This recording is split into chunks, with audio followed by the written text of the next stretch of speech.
Shosti, tusemezane. Sasa turudi kwenye mambo mengi ambayo Mwenyezi Mungu ametufundisha. Mungu ametufundisha kuhusu amri zake. Despite mapokeo tulionayo, Mungu alikuwa mwerevu sana. Yes, ninasema mwerevu kwa sababu alikuwa na hekima sana. Na Mungu akatupa nafasi sana ya kuendelea kuwa karibu naye. Na katika hayo maamuzi yote aliyotupa, alitufanya akatupa amri zake ili tufuate, ili tuendelee kuwa karibu naye. Tofauti na amri 10 tulizonazo, kuna amri inaitwa amri ya upendo. Amri hiyo ya upendo inasema mpende jirani yako kama nafsi yako. Yes. Amri hiyo ya upendo tunaiona Yesu alichofanya kwetu. Yesu kutokana na upendo alionao wa kutupenda kama nafsi yake akatuamua kutufia msalabani. Lakini je, wangapi tunaishi amri ya upendo? Yes. Wangapi tunaishi amri ya upendo kwa majirani zetu? Wangapi tunaishi amri ya upendo kwa wake wetu? Wangapi tunaishi amri ya upendo kwa wenza, mume, wapenzi, mama wako, majirani, marafiki na binadamu wote wanaotuzunguka? Wangapi tunaishi amri ya upendo? Muda mwingi tunaishi amri ya upendo kwenye pale ambako tunaona kuna matokeo ya kitu tunachokifanya. Lakini upendo ni tofauti na hicho tunachokitegemea. Yaani, hatupaswi kuishi amri ya upendo ya kumpenda jirani yetu ili tupate kitu fulani. Most of us tunaishi hivyo. Tunampenda jirani yetu ili tupate kitu fulani. Yes, tunatoa upendo kwa sababu fulani. Na endapo sababu hizo hazipo, hatutoi ule upendo kwa jirani zetu. Lakini je, tujiulize, Yesu alipotufia msalabani, nini alikitegemea kwetu? Je, alitegemea apate kitu kutoka kwetu? Hapana, bali yeye aliishi amri ya mpende jirani yako. Na akaishi vizuri kabisa na kutuonyesha kwa vitendo kwamba kama unampenda jirani yako, haimaanishi kwamba yule jirani yako has something else to offer. Sichanganye nguo za watoto na watu wazima, kwa sababu watoto wako very delicate. Yaani watoto bado wanatengeneza immunity system yao ya kujikinga na magonjwa mengi. Lakini tukichanganya nguo zao pamoja na watu wazima, zinapelekea mtoto huyu kupata magonjwa ya ngozi kirahisi. Kwa sababu jasho la mtu mzima wa miaka 40, 30, 20 ni tofauti na mtoto ambaye ana miaka 3, 4 na mpaka 10. Sawa? Kwa hiyo tuhakikisheni wazazi wenye watoto tuwe na sehemu maalum za nguo za watoto. Yaani kama ambavyo fua nguo za watoto separate na nguo zako. Anika nguo za watoto separate na nguo zako.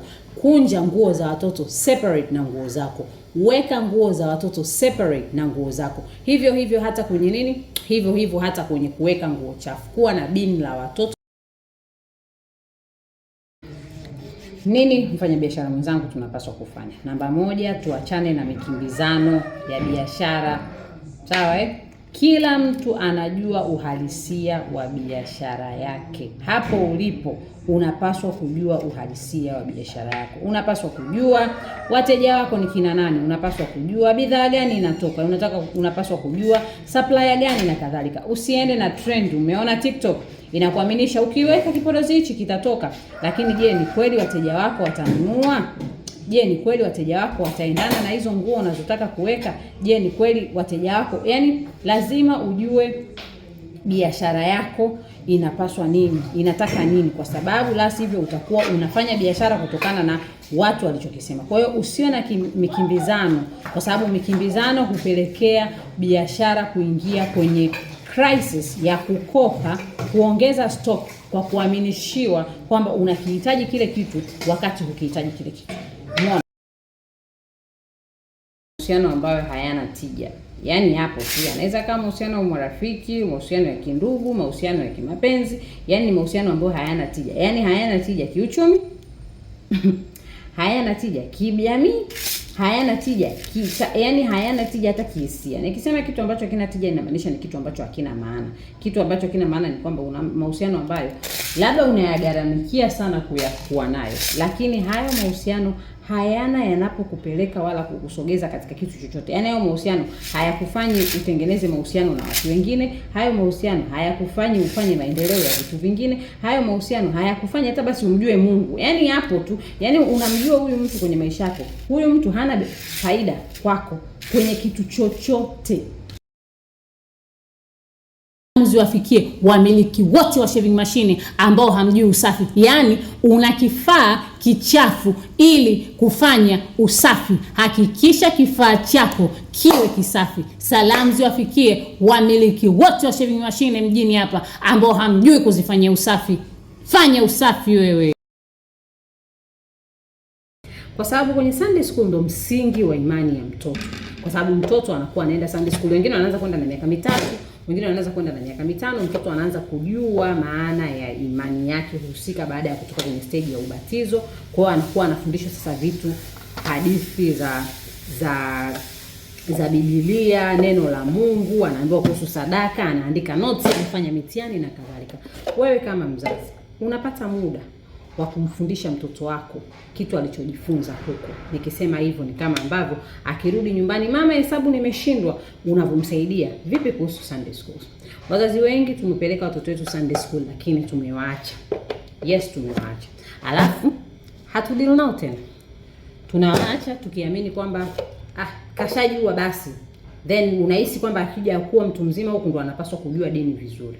Hapana, anapaswa kujua misingi ya dini katika ile stage.